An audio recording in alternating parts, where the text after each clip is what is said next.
Labadiena lietuviai! Šiandien parodysim sekančias laidą LT kompai, kaip pasidaryti gražų Skype vardą. Vat gali parodyti net pavyzdį, va. Matai, čia mano vardas, Hottabič. Dar su tokiais ženkliukais. Nu tai dabar aš jums parodysiu, kaip tai daryti. Va, užeinate čia, jeigu pasis Windows 7, tai va čia rašote. Jeigu XP, tai va čia bus parašyta run.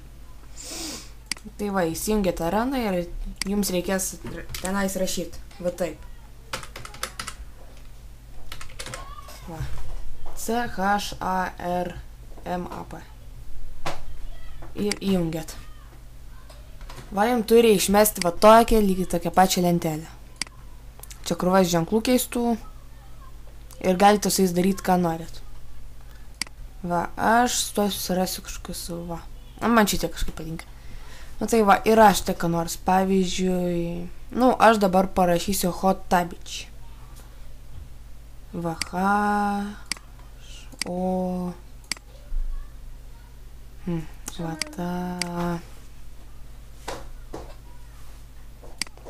va, čia tokia B, rusiška. Hottabič. Va. Dabar čia rasti tik tai. Va. Hottabič. Tada galite prie jo prisidėti visokių kitų ženklų. Aš va. Mano mėgstamiausi. Tipo kortos. Va. Tada spaudžiate copy. Jums nieko čia va taip nereikia, tiesiog paspaudžiate copy. Ir tada spaudžiate X-iuką, nes jums daugiau šito nebereikės. Einat į Skype. Nutrinat.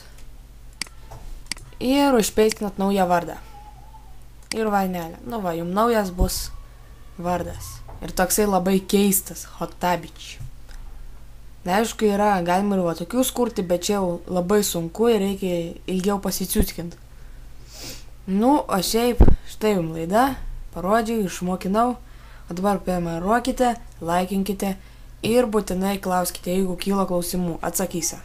Tai viso gero.